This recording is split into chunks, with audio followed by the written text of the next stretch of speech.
françaisdanslemonde.fr, la première plateforme multimédia d'aide à la mobilité internationale. Bienvenue sur notre podcast, je suis Gauthier Seyss et aujourd'hui j'accueille Claire et Noé. françaisdanslemonde.fr, le podcast. On part dans le Grand Est, elles sont toutes les deux récemment vaccinées, donc un petit peu en radar. Bonjour Claire, bonjour Noé. Bonjour. C'est un bonjour à l'unisson, content de vous retrouver. Vous avez contacté Français dans le Monde via le compte Instagram. Vous avez repéré qu'on avait déjà accompagné un certain nombre d'aventuriers à travers le monde. Ces podcasts, ça vous inspire quand vous les écoutez, ça vous parle ? Moi, pour le coup, j'aime beaucoup les podcasts, que ça soit au volant, sous la douche. On écoute beaucoup de podcasts et c'est vrai que ça permet de voyager, donc on trouve ça plutôt très chouette. Alors, vous êtes toutes les deux originaires de l'Est, l'une à Nancy, l'autre à Dijon. Vous vous êtes rencontrés, vous êtes en couple, vous êtes rencontrés via une amie et vous avez décidé de faire ensemble un projet que Claire était en train de bâtir. Claire, tu vas me raconter un petit peu cette histoire. Tu as fait 1 an au Mexique.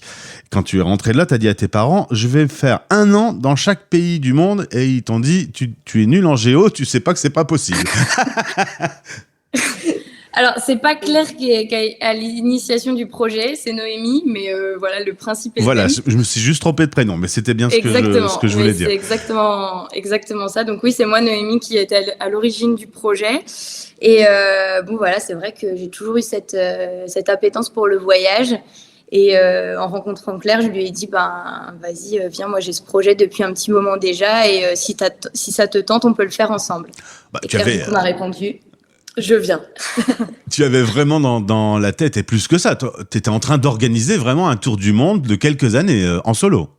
Ah oui, ça faisait déjà un petit moment que j'économisais, ça faisait un petit moment que j'avais réfléchi comment j'envisageais de voyager sur du très long terme, envisager le projet sur 3-4 ans. Oui, c'était vraiment déjà bien ancré en moi, quoi. Je voulais pas abandonner le projet pour qui que ce soit. Désolée Claire. Bim, ça c'est cadeau. Alors Claire, comment toi tu as réagi, comment tu as pris connaissance de ce projet et, en vrai, imagine que Noémie n'est pas là, tu t'es dit, c'est vraiment une idée à la con ce qu'elle prépare? Alors, pas idée à la con, de toute façon elle sait tout ce que je pense, mais j'ai eu un peu peur au début parce que moi j'étais pas du tout dans l'optique de partir pendant des années dans un pays où je ne parle pas l'espagnol, que je ne connais pas et tout ça. Donc je lui ai dit, ça me fait un peu peur.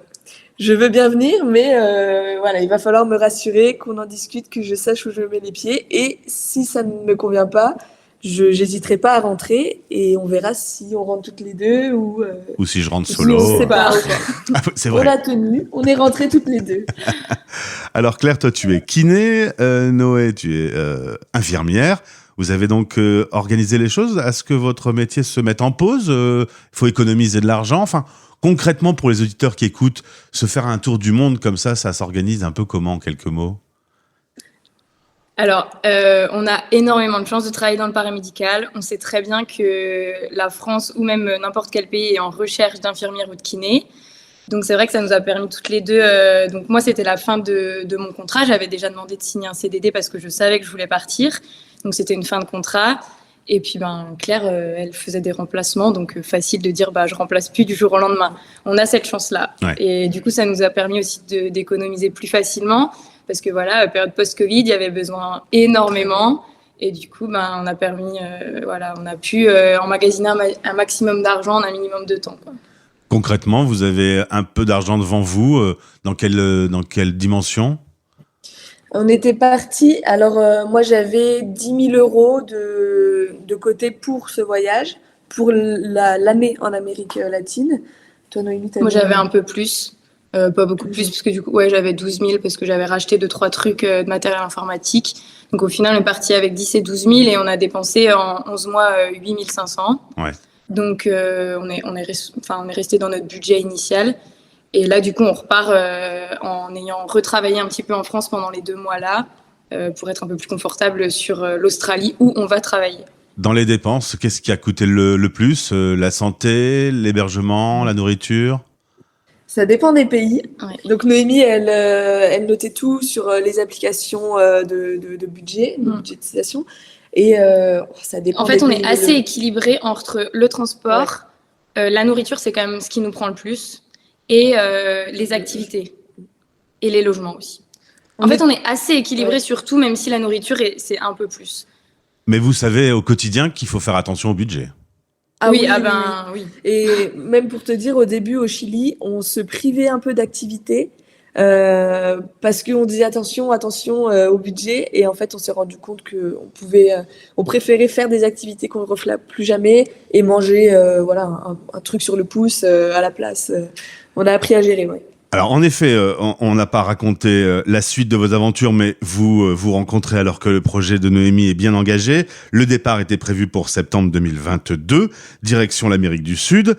Vous allez donc partir à deux, et là vous êtes revenu au bout d'une petite année pour une petite pause famille, recharger un petit peu les comptes en banque et vous préparer pour la suite.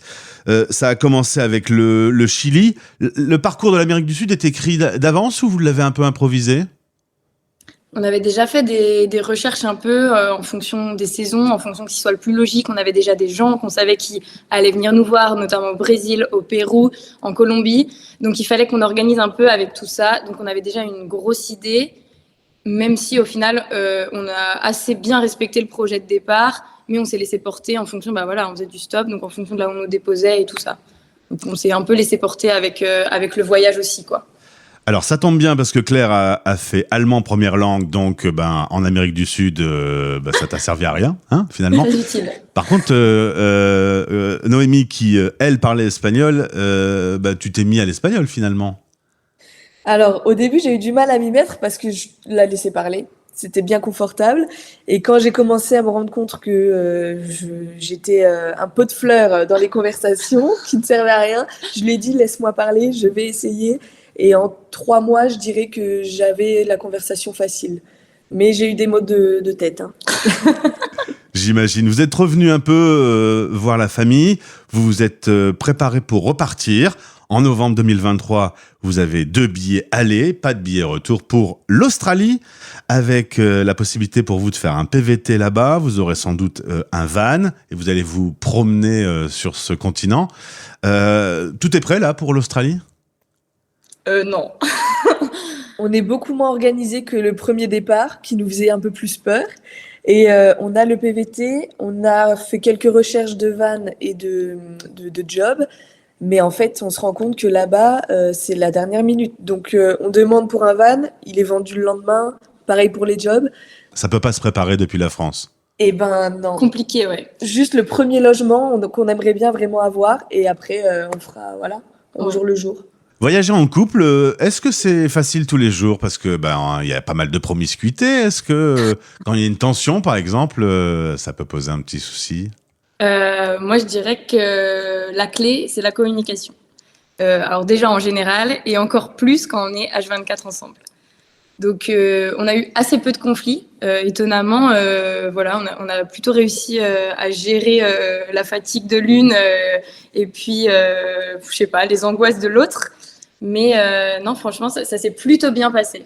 Quand vous m'avez contacté, vous m'avez écrit « Si jamais notre aventure sur le voyage en tant que couple homosexuel te tente, n'hésite pas à nous contacter ». C'est donc chose faite. Petite question donc du coup plus intime sur le fait de voyager en couple gay. Est-ce que ça a posé concrètement déjà des problèmes dans l'année que vous avez passée ? Moi, je dirais que vraiment le seul gros problème qu'on ait eu, c'était cette sexualisation du couple de femmes où on avait des fois des propositions de plan à 3, indécentes ou même des remarques qui étaient plutôt du gros malaise. Et du coup, c'était à nous de dire non, d'expliquer que ça ne se fait pas, d'éduquer un peu, voilà. Clairement. Voilà. Après, de regards pesants, d'agressions, de choses vraiment difficiles à vivre, on a eu de la chance de ne pas en vivre.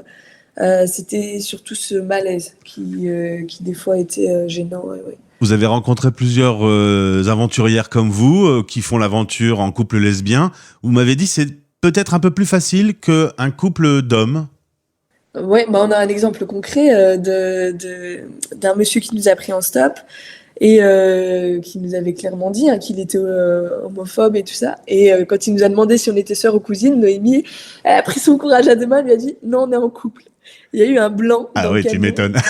Ah ouais. Je me suis dit, waouh. Et en fait, il nous a expliqué par la suite que lui, il avait rejeté complètement son fils, qui lui était gay, du coup, et qu'il se parlait plus du tout.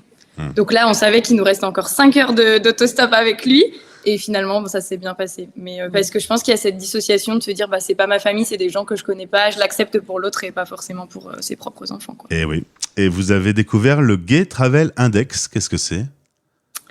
C'est un tableau qui récapitule un petit peu en fonction de certaines questions qui ont été posées, là où c'est le plus facile de voyager en tant que gay.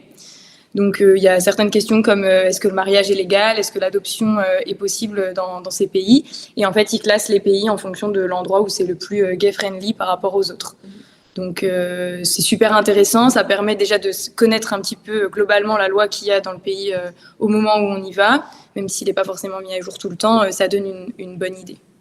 Et ma dernière question, une question pour chacune. Claire, est-ce que tu avais imaginé qu'en tombant amoureuse de Noémie, tu vivrais cette aventure internationale ? Alors, elle m'avait mis au courant dès le début de ce voyage, donc oui, je dirais oui, mais finalement, en vivant l'aventure, je m'attendais pas à tout ça, je m'attendais pas à autant de découvertes, d'émotions.